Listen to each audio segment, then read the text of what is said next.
Em todos os cantos do Brasil, por trás de portas fechadas, há histórias de sofrimento silencioso.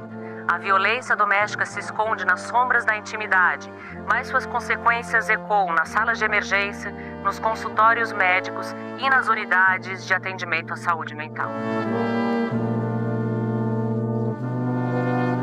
Renata Tupinambá, cacica, liderança, mãe e avó. Hoje, depois de muitos anos, 10 anos que eu passei em um relacionamento abusivo, tenho 7 anos, vai fazer 8 anos que eu juntei todos os meus caquinhos do quem eu deixei de ser e hoje eu sei realmente quem eu sou. Estou aqui para falar com outras mulheres, para mostrar a outras mulheres o que eu passei, para que outras mulheres não passem, porque eu e muitas mulheres hoje estão passando. Eu fiquei grávida na minha adolescência, aos 18 anos, adolescência já chegando ali, para os 18 anos, onde eu tive o meu primeiro filho. Logo em seguida, eu tive um relacionamento no qual eu casei, tive mais 2 filhas. E foi daí que começou o ciclo de violência na minha vida. É muito triste porque quando eu relembro todo o meu passado, dói ainda. O meu filho, que hoje é o meu companheiro, é o meu guerreiro, é o homem que está sempre ao meu lado, sofreu, não só eu sofri essa violência, como ele também sofreu. E quando eu comecei saber que realmente eu estava sendo violentada, e o meu filho também, muitas das vezes eu fui questionada pela minha família, pelos meus amigos, por todos. A pior das minhas violências foi quando eu tive que tirar o meu filho de perto de mim para que o meu companheiro não fizesse com ele a mesma coisa que estava fazendo comigo. E foi daí que veio a violência não só desse companheiro, que é ex, mas a violência da família, a violência da comunidade, da sociedade. De não saber que uma mãe que estava ali doente tirou o seu filho para não sofrer a mesma violência que ela. Nas minhas 2 gestações das minhas filhas, eu sofri violência todos os 9 meses. Apesar que não chegou aos 9, eu sempre tive.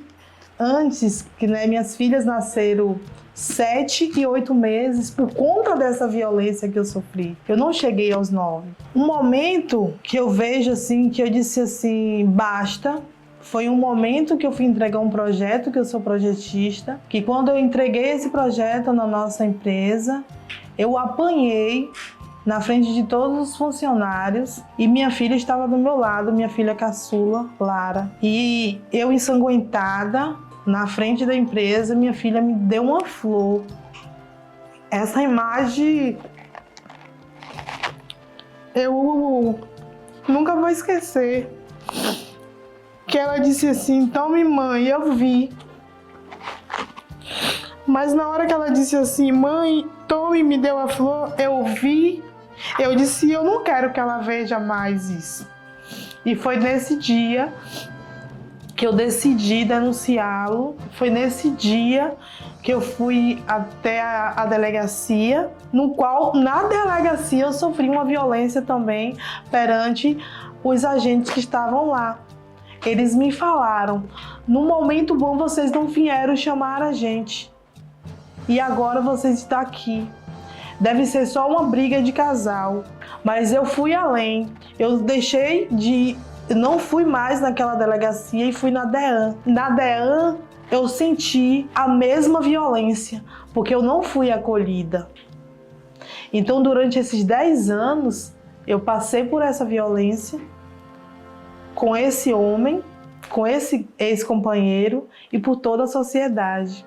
Até hoje eu sofro. Quando eu falo do que eu passei, porque as pessoas falam, por que você não saiu antes desse relacionamento? Mas o único acolhimento que eu tive e tenho a todo momento é com uma pessoa, que é o meu filho. E hoje eu estou criando um homem para que ele não faça e isso com uma outra mulher, e ele entende. Então, assim, a minha mensagem aqui é que a gente não está sozinha.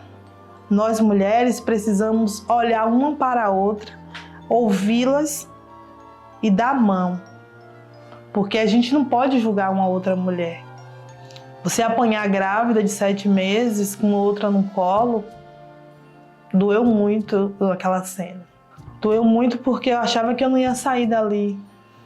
Ainda dói quando eu lembro.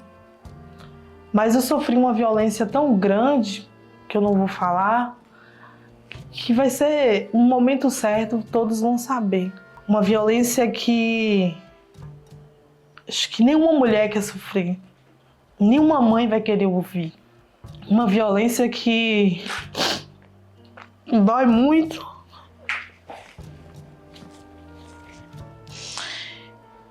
Então, assim, hoje, né, a gente vê muitos feminicídios, né, por aí, muitos homens machistas, misóginos.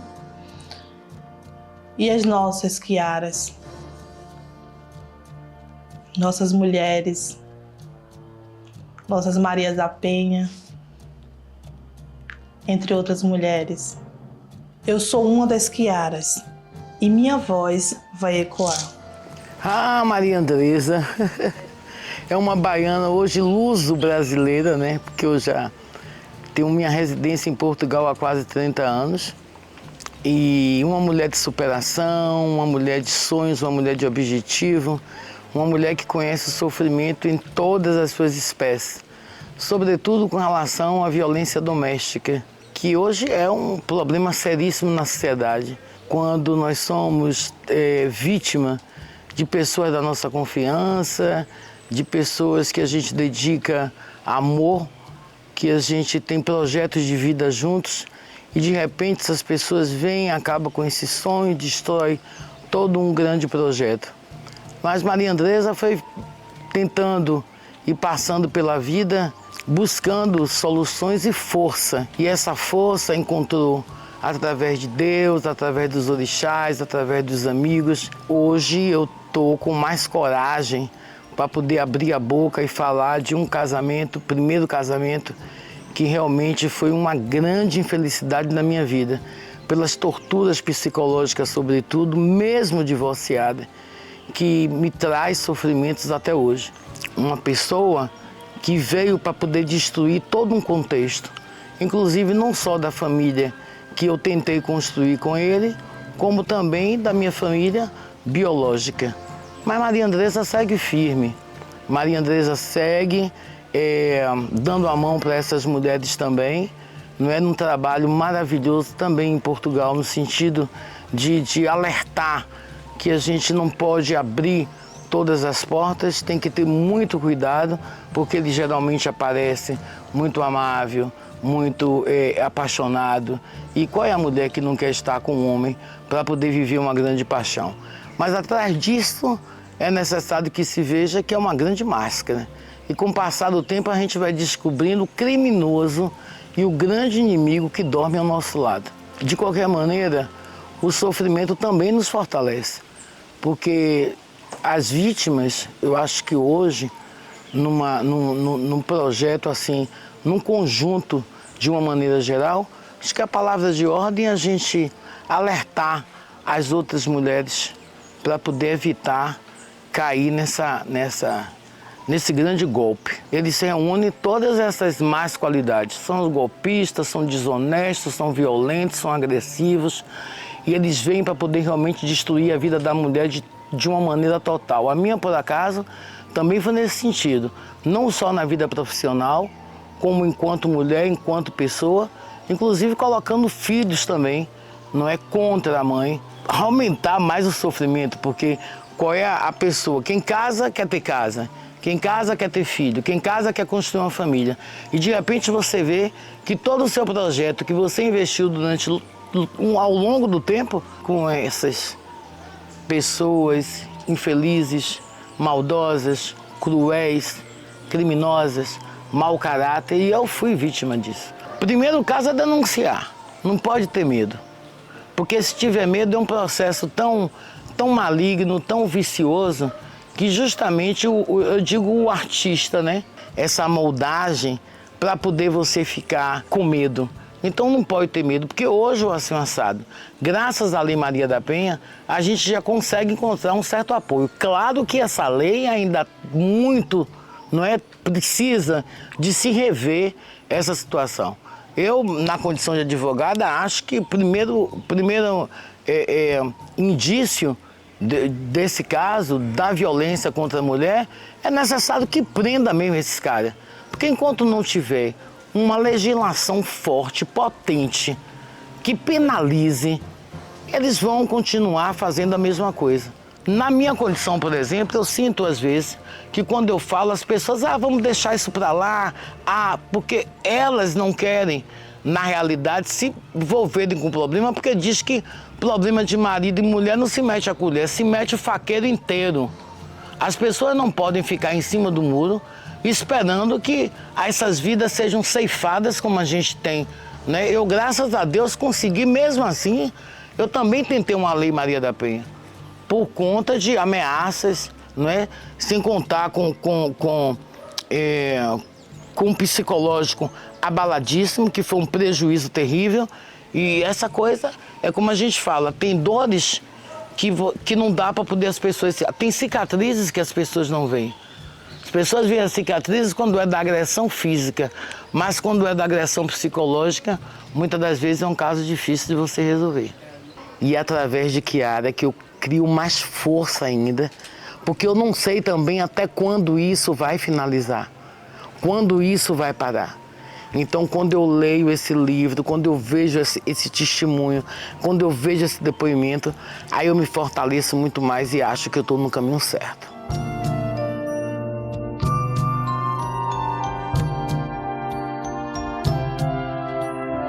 Eu sou Suzane Abram, cirurgiã dentista, artista plástica, judia, integrante do movimento As Pretas Falam e mulher ativa no processo de cura contra a violência doméstica. O primeiro contato mesmo com a violência doméstica, né? Desde cedo, muito cedo, né? Enfrentando algumas coisas que não eram do padrão. Dentro da minha própria casa eu já tinha, assim, uma rebeldia natural, que eu enfrentava muito meus pais, eu era a rebelde sem causa.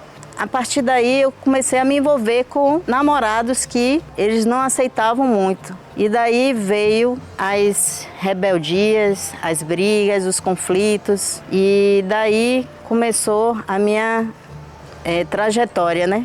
Até que um dia até minha irmã perguntou: por que você só arranja namorado assim? Com dependência química. Você é dependente químico? Na verdade, eu nunca usei drogas, nunca compartilhei com eles nenhum tipo de droga. Eu apenas me envolvia e eu também buscava essa resposta, eu não sabia o que era. Até que eu comecei a levar meu próprio filho para sessões de psicologia, né, com psicólogos e tal. E foi quando uma psicóloga virou para mim e disse que eu era codependente. E o que é codependência? Eu não sabia o que era, até que ela me mostrou um vídeo de Infinite Gravity, né? Se vocês baixarem no YouTube, vocês podem ver. E era exatamente o que eu era para os namorados, né? Eu queria, às vezes, sair daquela relação e eu não conseguia. E quando eu via, eu estava tomada novamente naquela relação e eu não conseguia sair. E esse padrão nunca mudou na minha vida, foi um atrás do outro, e até que, novamente, eu caí no processo de violência doméstica. Perdi o emprego, né, por conta de uma briga que eu tive com um desses namorados, e o que mais me, assim, chateou não foi nem o próprio agressor, mas foi o contexto da sociedade, que não me acolheu. Eu, no outro dia, fui mandada embora do emprego por conta dessa briga. E ao invés de receber um acolhimento, um abraço, um apoio psicológico, Então, naquele dia em que eu recebi a agressão, no outro dia, ao invés de eu ser acolhida, eu fui demitida. Então aquilo para mim foi o que eu nunca engoli e foi a maior violência de todas, a da sociedade. E é isso que eu vim aqui hoje gritar, porque infelizmente a violência doméstica é um grito silencioso que ninguém compartilha. E a gente está aqui hoje com essa missão de chamar a atenção a todos, não só de que a violência pode ocorrer em qualquer ambiente.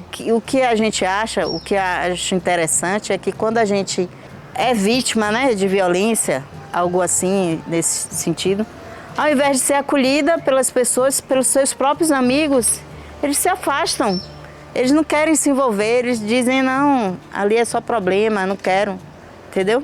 E aí a gente se afunda mais ainda naquele contexto, a gente não consegue nem, sabe, emergir e buscar ar para continuar a nossa jornada. Então é isso que eu queria compartilhar com vocês, né? Outra coisa que me chamou mais atenção, né, foi um vídeo que meu filho compartilhou comigo nesse processo de cura, né? Porque, como eu disse a vocês, é um processo muito longo. E aí ele compartilhou comigo um vídeo de Emicida, da Luz e a Escuridão. E aquele vídeo, para mim, foi o vídeo mais chocante da minha vida, porque parecia que eu estava ali naquele desenhozinho animado, sabe? E mostrava exatamente aquele agressor, né, que vinha metaforicamente através dos desenhos. E ele virou para mim e disse, minha mãe, você sofre violência doméstica. Eu sou Kiara e minha voz ecoa. Eu acho que começa sendo Chica da Silva, Manicongo, Marianita de Carvalho, Dandara, Kiara, a criança, a jovem, o idoso, essa mulher travestigênero e negra, periférica, que chegou aos 43 anos, viva no Brasil, que lidera o ranking de violência para dentro e fora do meu corpo, ainda mais atravessado pelo racismo estrutural, que para além do meu gênero, alcança a minha raça e atinge a minha cor. Então eu sou todas essas mulheres que infelizmente estão sendo violadas e agredidas desde antes de eu existir enquanto ser que eu sou. É porque ninguém nunca imagina, né, que uma líder religiosa, uma mulher forte, filha, mãe, né, irá passar por uma violação de direito, porque não é só uma violência, é uma violação de direito. O direito de eu existir, o direito de eu ir e vir, o direito de eu não falar, o direito de eu não estudar, o direito de eu não me formar. Chica da Silva, Dandara, Kiara, essa violência não foi só vocês que viveram. Eu vivenciei essa violência também. Porque cada lágrima derramada por uma mulher, independente de gênero, raça, credo, status social, é a minha lágrima também derramada. Eu não posso falar só da dor e da violência que eu, enquanto essa mulher travestigênero, negra, vivencio todos os dias quando eu acordo num país que lidera o ranking de violência e assassinato do meu corpo, da minha corporalidade. Porque quando eu falo desse assassinato, dessa violência, eu não estou falando só sobre a Lana de Carvalho. Eu estou falando sobre uma nação de mulheres e jovens que sofrem isso todos os dias ao levantar, com a certeza de ir até um lugar e não voltar viva, ou até mesmo ser silenciada dentro das suas casas. Então eu trago tudo isso para que vocês possam entender que todas essas violências, tanto verbal, psicológica, física, não foram só vocês que passaram, eu também vivi, eu também vivencio todos os dias. Quando eu vejo uma Kiara, uma Dandara, uma Jussara, uma Sandra, uma Mai, então eu acho que a maior violência que nós, enquanto eu, mulher, preta, travestis, por que eu digo travesti? Porque as travestis foram pioneiras nessa luta de resistência e existência no mundo e principalmente no Brasil, que lidera essa condenação das nossas vidas. Então a violência maior que hoje meu corpo vive todos os dias e vivencia é a violência da existência e de existir sendo o que eu sou. Então não é fácil ser mulher. Lá já nos ensinavam, né, que mulher foi feita para dirigir fogão, lavar, passar e arrumar e servir de acesso fácil. Infelizmente, para os héteros, homens, branco, sexista, machista que vem violando nossos corpos e atravessando as encruzilhadas da vida para que nosso sangue seja jorrado todos os dias, todas as horas, a cada minuto. Então a minha boca ecoa o efó, o ebó da raiva, da ira, de Exu, das encruzilhadas que me tranca, não permitindo viver, das encruzilhadas que atravessa a minha vida enquanto mãe, enquanto filha, enquanto irmã, enquanto amiga. Eu acho que eu sou Kiara e minha voz ecoa. Eu sou não, eu já estou sendo Kiara. E eu tenho certeza que as nossas vozes irão ecoar em todos os espaços, em todos os lugares. Que nesse lugar aqui hoje aquilombado, um lugar de resistência, um lugar de existência, que possa chegar em todas as partes do Brasil e do mundo. Que infelizmente do outro lado, esse direito está sendo negado por um homem que ainda assim quer que nossos corpos, nossa existência deixe de existir. Então para vocês, para mim, Kiara, que essa voz ecoa, eu digo assim: eu, meu pé de limoeiro, na terra do alvorá. Oh, meu pé de limoeiro, na terra do alvorá, aonde o sol brilhou no tempo, onde canta o sabiá, aonde o sol brilhou no tempo, onde canta o sabiá, minha terra um sertão, onde eu avistei o Irará, minha terra um sertão, onde eu avistei o Irará, o dia que meu corpo fosse embora, toda a nação irá chorar, o dia que Kiara existir, todas as estrelas irão brilhar. Olá, sou Clara Martins, mulher branca, 44 anos, mãe, empresária, palestrante, escritora, associativista, junto com algumas instituições como a Associação Comercial, fui diretora de Tecnologia e Qualidade. Na FEComércio fui coordenadora, vice-coordenadora da Câmara de Mulher Empresária. 2020 a pandemia, né? Até 2020 eu, com os meus 40 anos, era uma empresária de destaque, renomada, com meus negócios consolidados, mãe e provedora do lar, com 2 filhos. Diria que eu cheguei no meu ápice profissional, talvez não seja essa palavra, mas a minha realização pessoal até os 40 anos e profissional eu tinha conquistado. Tive vontade de reconstruir uma família. E a partir daí eu procurei, né, dentro dos meios cabíveis no processo, conhecer alguém. Eu conheci um homem muito educado, um homem de uma boa aparência, um homem de uma boa família, um homem que trazia com a bagagem cultural e de vida que aparentemente tinha muitos valores ou ideais parecidos com os meus.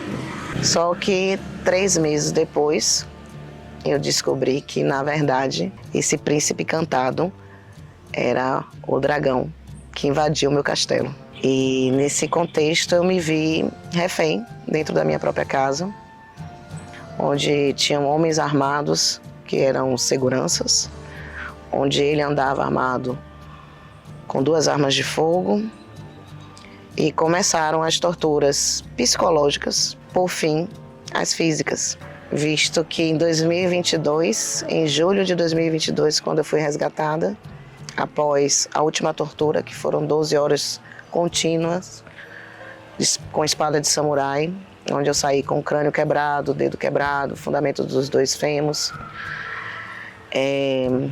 Já tinha perdido a guarda de meus filhos, minha empresa já tinha sido dilapidada de todos os jeitos, minha casa, minha alma. E aquela empresária que circulava, né, nos meios, de repente era um ser que vagava. Sem ter para onde ir e que precisou de muita compaixão, de muitos amigos, de toda uma rede de apoio para que hoje estivesse aqui reverberando esse projeto chamado Kiaras Vozes que Ecoam.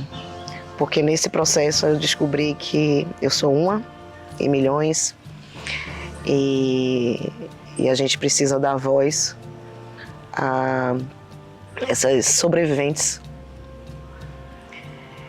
que são hoje um grande exemplo de superação, de resiliência, e cada história traz um significado para inspirar e fortalecer mulheres que estão ainda no ciclo de violência, como também o entendimento da sociedade, o seu papel como corresponsável por essas mulheres e seus filhos. E a partir daí, a personagem Kiara se torna hoje um símbolo universal em prol dessa bandeira de combate à violência doméstica.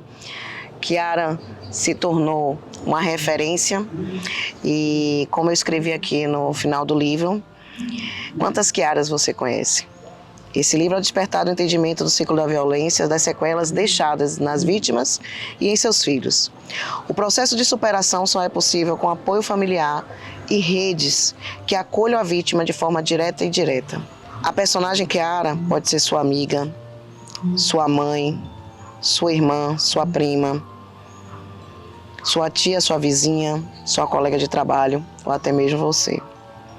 Convido a todos para fazer a leitura desse trama que envolve amor, suspense, drama, terror e um final feliz. E também, principalmente, convido você, sobretudo, a defender e acolher mulheres que precisam da sua compaixão para superar os traumas de violência.